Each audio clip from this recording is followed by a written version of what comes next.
जितने लोग आए हैं सबको मेरा नमस्कार प्रणाम और आप लोगों की बहुत आभारी हूँ कि आप लोगों को मेरा किरदार पसंद आया। एक कलाकार इसी अपेक्षा से मेहनत करता है कि उसको वो जो निभा रहा है वो लोगों को पसंद आए। तो बहुत धन्यवाद आप लोगों का कि आप लोग इतना पसंद कर रहे हैं मेरे इस किरदार को।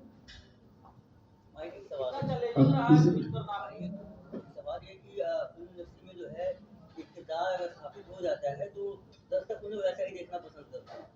आप ग्लैमरस रोल नहीं करके इसमें थोड़ा-सा एक दिख रहा है कि विदाउट मेकअप ज़्यादा दिख रही है। तो कहीं ऐसा डर नहीं था कि आपको कि ऐसा किरदार स्थापित हो गया तो आने वाले समय में आपको कोई वैसे मूवीज़ मिलने में दिक्कत हो? जी नहीं, मेकअप सिनेमा नहीं है, किरदार सिनेमा है।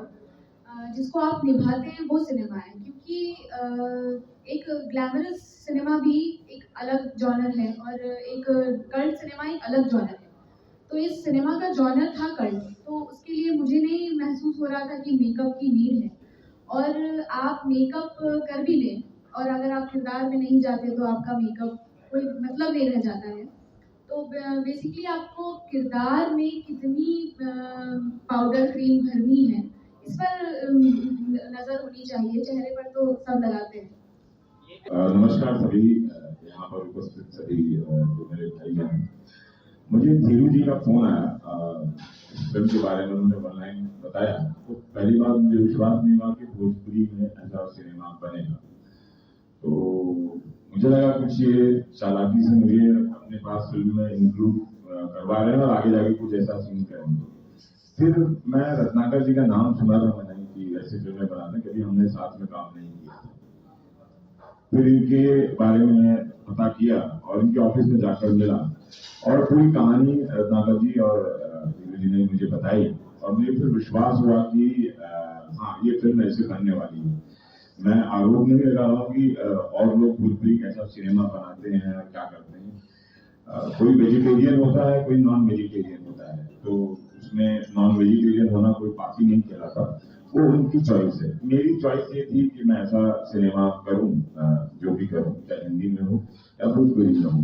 तो मैं भाग्यशाली मानता हूं कि जो हमारी इच्छा होती है और किसी निर्देशक, निर्माता और लेखक के द्वारा आपको अपने मनचाहा रोल मिले करने के लिए, मैं अपनी चॉइस कोई फिल्म करता हूँ या कोई रोल कोई सीरियल करता हूँ तो अपने रोल पर ध्यान देता हूँ। मेरा ये स्वार्थ होता है, उसके बाद कहानी होती है और सब मिलाकर काम अच्छा हो जाए तो जिसके लिए हम आप सभी यहाँ आए हैं वो है चेक।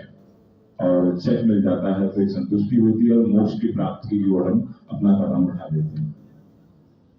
हमारे साथ डायरेक्टर सर है, सर से जानने की कोशिश करेंगे कि एक मजेदार कलाकार माही मैम का डेब्यू है, दोनों एक बहुत पुराने एक बहुत नए, कैसे में दोनों के बीच में सामंजस्य बनाकर के एक्टिंग करवाना और सारी चीजों को बाहर निकलवाना, कैसे आपने किया सर? देखिए स्टार्टिंग में माही जी के साथ काम किया नहीं था मैं, ये बहुत एल्बम्स में बहुत पॉपुलर है, मुझे पता नहीं था। जब सेट पे गया तो मुझे पता चला बहुत पॉपुलर है ये, और पहला दिन मुझे एक्सपेक्टेशन नहीं थी फर्स्ट सीन में कि इतना बढ़िया ये परफॉर्म करेंगे। इवन मैं पहले शॉट के बाद इनको बोला भी, यार आपने इतना अच्छा परफॉर्म किया है। तो मुझे कभी पूरे शूटिंग के दौरान ऐसा लगा ही नहीं कि एक आदमी जिन्होंने इतने सारे बॉलीवुड में काम किया और एक लड़की जिसकी पहली दूसरी फिल्म है, कभी वो कैमरे पे पर्दे पे कहीं ऐसा लगा ही नहीं, मेरे माइंड में आया ही नहीं कि दोनों लोग में इतना डिफरेंस है। दोनों का परफॉर्मेंस बहुत बैलेंस है और अभी तो आप लोगों ने फिल्म देखा ही है। और पहले फिल्म के हिसाब से मैंने इनको बोला भी था कि आपने जो परफॉर्म किया वो 40-50 फिल्मों के बाद वो एक्सपीरियंस आता है। तो बहुत बढ़िया तालमेल रहा ट्यूनिंग बाप बेटी का, और वो दिख भी रहा है। सर राइटर सर से सवाल होगी सर, फिल्म सबने देखी, सब लोग अंतिम अंतिम आते जाते तक रोने जैसा माहौल पूरा बन जाता है, एकदम फिल्म में लोग डूब जाते हैं। तो कैसे ये स्क्रिप्टिंग तैयार हुई, कितनी मेहनत लगी और कैसे आपने परफेक्ट चुना कि डायरेक्टर ये रहेंगे, उसके बाद स्टार कास्ट चुना गया वैसे ही, और खूबहू पूरी की फिल्म वैसे ही बनाई जैसे आपने सोची? देखिए जो आइडिया था बेसिक, किसी भी कहानी का जो प्लॉट का आइडिया होता है, तो वो आइडिया रत्नाकर जी के दिमाग में आया था। रत्नाकर जी का बनारस से बड़ा लगाव है और बनारस घाटों पे घूमते हुए वो जो नंदगंगा घाट है उधर से गुजरते हुए इन्हें लगा कि जो हमारी एक परंपरा है या यूं कहें कि रूढ़िवाद है कि महिलाएं शमशान घाट पे नहीं जाती है, तो ऐसा क्यों है? और यही सवाल जो है कि कहानी को जन्म देता है। फिर धीरू जी से संपर्क किया गया, उसके पहले उन्होंने फिल्म बनाई, तो हमने क्या एक ट्रेलर भेजा, वो सर ने कहा अच्छा ऐसा सिनेमा, तुम लोग आओ हमारे जैसे लोग। तो वो होता है कि लोगों को चुनना और चुनने वाला कौन है। एक अच्छी टीम बनाने की जो कला है या जो समझ है, वो रियरली कुछ प्रोड्यूसर्स में होती है, और भोजपुरी सिनेमा में मुझे लगता है कि रत्नाकर जी से बेहतर किसी में है नहीं। तो उन्होंने एक टीम बनाई, उन्होंने मुझे बतौर लेखक बुलाया और बोला कि मेरे दिमाग में एक आइडिया है। इसके पहले मैं इस विषय पे किसी की मतलब बायोपिक पे काम कर रहा था, जो मिलता जुलता विषय था, जो हमारे हिंदुस्तान में शायद 2 महिलाएं हैं ऐसी जो इस तरीके का कार्य करती है।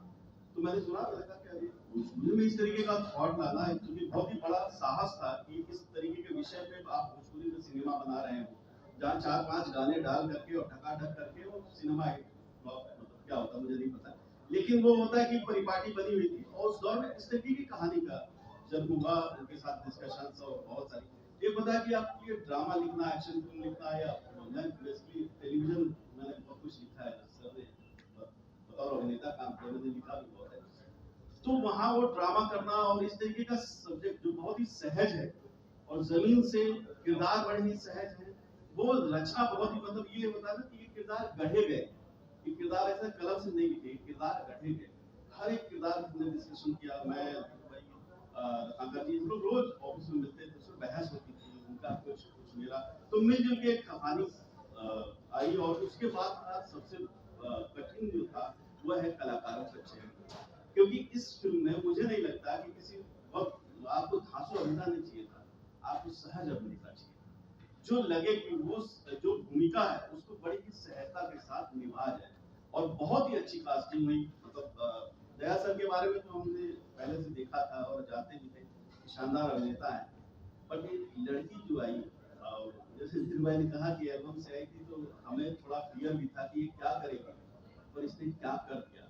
तो वो जो बम फूटा है, और पहले ही दिन से जो माही ने कैरेक्टर पकड़ा, और उसमें वो डूब गए। मुझे लगता है कि इस सिनेमा में जो लोग भी थे, जो काम कर रहे थे, मतलब वो टेक्नीशियन हो, कलाकार हो, निर्माता हो, सब डूबे हुए सिनेमा को जी रहे, इसलिए वो आपके सामने ऐसा आता है। हम ये देखें कि हमने बहुत वो मतलब दुनिया पर चीजें कर दी, लेकिन हमने एक प्रयास किया है कि हम अपनी भाषा को उस तरफ ले जाए और सम्मान दिलाएं।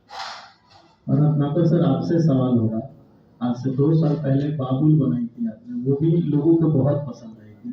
फिर से जया आ गई है, बीच में बहुत सारी फिल्में आती है, लेकिन बीच बीच में जो आप ये जोन की फिल्में पकड़ते हैं जो लोग बहुत ज्यादा पसंद करते हैं और सब एक साथ बैठ के देख सकते हैं, तो कैसे आइडिया आता है सर, और कितना डर रहता है कि इस जोनर का फिल्म बना करके क्या फिल्म उस तरीके से कमाई दे पाएगी कि नहीं दे पाएगी?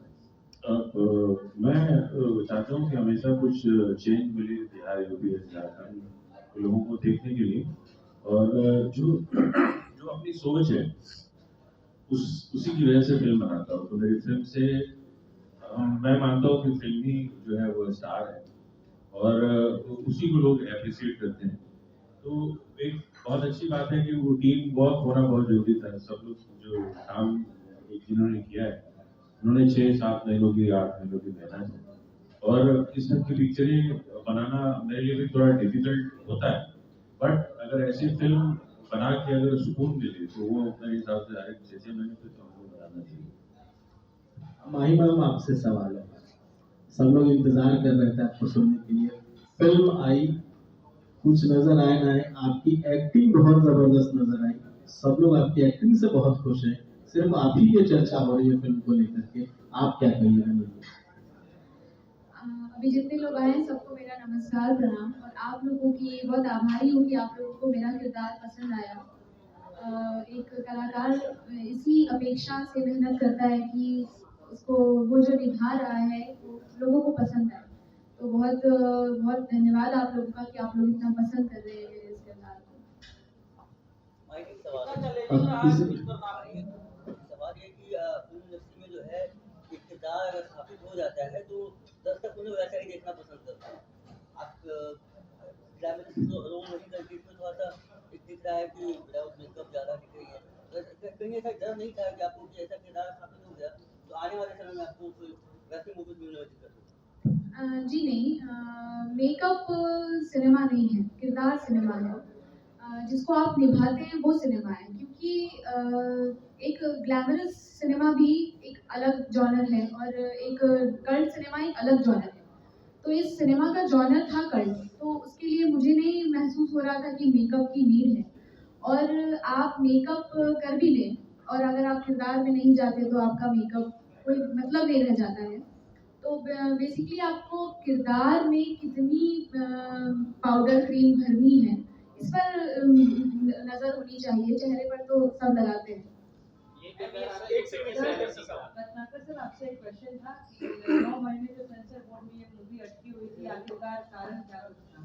कारण कि आप जब कुछ ऐसा मुद्दा पकड़ते हैं जो आपके लाइफ को झकझोरता है या आपकी सत्यता या आपकी जो सच्चाई है उसको बयान करता है, तो सेंसर में अटकती है। तो एक बहुत सिंपल थॉट था, बट जो नॉर्मल जो सेंसर बोर्ड में लोग थे उन्होंने रिवाइजिंग कमेटी में 22-25 लोग देखा उन्होंने ये मूवी और उनको कुछ ऐसा लगा नहीं, बट फिर भी हम लोगों ने इलेक्शन का वेट किया कि इस मूवी से कोई फर्क ना पड़े। बट एक अच्छी मूवी बनाने के लिए थोड़ी मेहनत तो करनी पड़ती है और थोड़े लोगों से जो है वो अच्छे सुझाव भी आते हैं, तो वो उस चीज को कंप्लीट करते हैं। और जैसा अभी एक क्वेश्चन मैं इनका कंप्लीट करता हूँ। इनका एक क्वेश्चन था कि जो स्टार्टअप में फर्क पड़ता है या नहीं। तो वो क्या होता है, जब तक आप आपका वो टैलेंट की जगह है आपकी, तो आप अपनी कला को जब तक नहीं दिखाएंगे अपनी पिक्चरों में और एक सही तरीके से, एक फिल्म में सैकड़ों किरदार होते हैं, कोई नौकर बनता है, कोई मालिक बनता है, तो वो किरदार बड़ा इम्पोर्टेंट होता है एक स्टार को जन्म लेने के लिए। और स्टार ही फिल्म से ही स्टार बनते हैं।